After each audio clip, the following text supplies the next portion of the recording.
Pascal Msindo na namna ambavyo walikuwa watengeneza shape nzuri wakati wakiwa hawana mpira, kuanzia kwenye eneo la defensive midfield ambapo James Akamiko alikuwa na hudumu pamoja na Himidi Mao Mkami. Was very fantastic kwa Azam, na ilikuwa ngumu sana kwa klabu ya Simba kupitisha mpira kwenye maeneo ya katikati. The only option ambayo sisi tulikuwa tunategemea ni kupitisha mpira kwenye maeneo ya flanks, manake winga ya kushoto ambako alikuwepo Anicet Yaula na winga ya kulia ambako alikuwepo Libase Gwe. Ndio maeneo pekee ambayo tulikuwa tunatarajia kuyatumia kwa ajili ya kuzalisha mashambulizi kwenye eneo la mbele la box ya Azam. The only yet, lakini ukiangalia eneo la midfield ambao ndio uti wa mgongo, Azam wakawa master. Mara nyingi sana Yusufu Kagoma pamoja na Alassane Maodo Kante walikuwa wanacheza more deeply na sio juu, na ndio maana ikawa shida sana kupata nafasi nyingi za kutengeneza nafasi za juu, kwa sababu hapakuwa na mtu wa design hiyo. Ndio maana mwalimu akaamua kumuingiza Neo Mahema ambaye anaonekana anaweza kapush kwenye eneo la juu ili walao tupate nafasi za kuweza kusogelea box. Ukiangalia mara ngapi Libase Gwe amegusa box la Azam, amegusa mara 2 tu dakika zote 90. Maana yake ameingia mara 2 tu. Maana kama anaingia mara 2, maana yake hata ile chance ya kufunga ni ndogo, kwa sababu walimpress kwenye eneo la juu. Most of time alikuwa anaishia kwenye eneo la box, haingii kwenye eneo la juu, maana yake alikuwa hana madhara kwa leo. Ukimwangalia Anicet Yaula ana dribble vizuri, ana anticipate vizuri, lakini haingii kwenye box la Azam ambalo of which ndio eneo ambalo unaweza kuzalisha hatari nyingi. Alikuwa afanye hivyo. Nini? Ni ubora wa viungo ambao waliweza kudetect attackers maeneo ya hatari ya klabu ya Simba, wakaweza kudhibiti. Ukiangalia leo Faisal alikuwa anacheza kama namba 10 ambaye ni mfu, sio 10 pase, maana yake alikuwa anashuka chini kule eneo la kiungo mkabaji. Eneo la mkabaji ya kiungo la Azam lilikuwa na watu watatu, na James Akamiko, Himidi Mao Mkami plus Faisal Salum ambaye alikuwa anacheza deep na sio hapa, unaelewa? Maana yake alikuwa bora kwenye eneo katikati. Kwa hiyo hapo ndipo ambapo walifanikiwa Azam. Kwenye eneo la attacking hawakuweza kufanikiwa kwa sababu ukiangalia ni shot on target moja tu ambao Faisal amedeliver kwa dakika zote 90. Hapakuwa na mtu ambaye ni hatari ambao angeweza kupata nafasi ya kuweza kuadhibu Simba. Kwa upande wetu sisi the same, tulikuwa na Selemani Mwalimu kama outstanding player kwenye eneo la juu, lakini nafasi ngapi ambazo amecreate ili aweze kufunga? Tunatengeneza nafasi 3 ambazo tumeshindwa kuzitumia, lakini nafasi aliyopata Libase Gwe refaria kuamua kama penalty. Ilikuwa ni penalty clear, umeona hapo Doctor.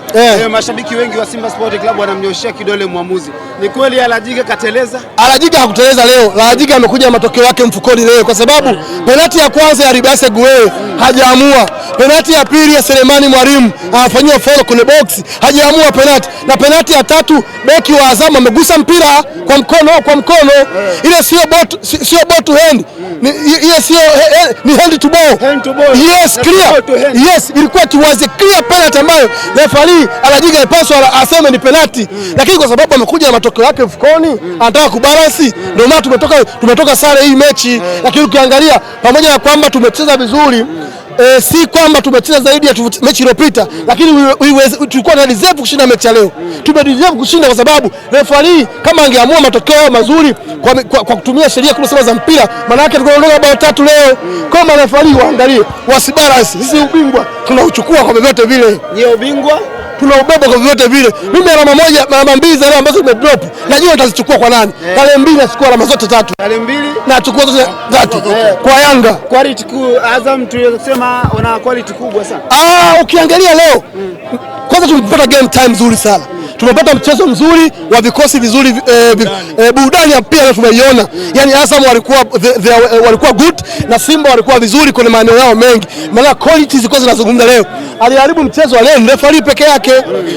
Simba wamecheza vizuri, Azam wameplay vizuri kwa nafasi yao. Ulikuwa unaona ule mpira unacheza, build phase, progression, unaona attacking phase, nafasi zinatengenezwa. Unaona jinsi ambavyo watu wanavuja jasho uwanjani. Leo tumepata mechi nzuri sana hapa Pasaka, lakini aliharibu ni referee wa mchezo.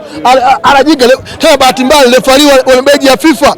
Wafikiria matukio kama haya yangefanywa Yanga Afrika, nafikiri wakubali. Na wenyewe si walifanywa? Hapana. Leo penalty zote hizi zingekuwa ni Yanga, zote zingekuwa katikati. Nakwambia Doctor. Yani zingekuwa ni Yanga zote hizi penalty za leo, zote ni katikati. Wenyewe walilia kama nyewe mlivyolia hivi. Hapana. Yanga Afrika ingekuwa ndio leo inacheza na Afro la Liga hizo penalty. Zote angeweka ndani. Mimi nakwambia leo Azam wamecheza vizuri, ila sisi tumecheza vizuri zaidi ya Azam. Ndio maana chance creation tumetengeneza 3 kipindi cha kwanza, 3 kipindi cha pili. Of which kama Alajiga angeamuru penalty, maana yake leo tulikuwa si washindi. Sasa sikilia, sasa tuna alama 35, Yanga Afrika na alama ngapi? 41. Wametushinda alama ngapi? Alama 6. Tuna mchezo mmoja mkononi, maana yake zinarudi 3. Yes, maana yake tukimaliza kiporo chetu, maana yake tunarudi alama hizi 3 na kwenda kuchukua kwake tarehe 2 mwezi wa 5. Tarehe 2 mwezi wa 5 kwake. Dr. Tumwangazie goalkeeper, watu wengi sana wanamnyoshia vidole. Yes, Djibril Kasali leo hakuwa bora na ukimtizama leo Djibril Kasali alikuwa na makosa mengi ya kujirudia. Ukiangalia pasi mkaa mbili ambazo amechoma leo, maana kama Azam washambuliaji wake angekuwa makini leo tukondalia hapa saizi, maana yake pasi mkaa zile. Lakini pili, ukiangalia footwork yake haikuwa bora zaidi leo, kwa sababu namna ambavyo anaanza mpira unaanzia chini, wakati huo ili nado amesogea mbele kukupress, Faisal Abdalla amesogea mbele kukupress na Soro Saaduni amesogea mbele kukupress, maana yake unakuwa na eneo dogo la wewe kuamua hapo upige.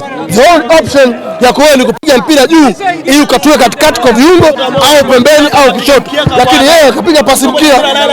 Lakini eneo ambalo alikuwa anacheza Shomari Kapombe leo pia hakuwa bora, kwa sababu ili Selemani Nado alionekana kuwa bora sana kwenye eneo la kushoto ofuta, ambapo kwa hudumu Shomari Kapombe kwenye eneo la kulia. Ukimwangalia Kapombe alikuwa anacheza kama fullback, wingback, anapanda juu, akipanda juu kushambulia anachelewa kurudi kwenye natural position kukaba kwenye eneo lake, kitu ambacho kilikuwa kinatoa nafasi kwa ili Selemani Nado kutumia hiyo nafasi na hiyo advantage kudeliver na kuweza kusababisha hatari kwenye eneo la box ya klabu ya Simba. Shukrani. Kila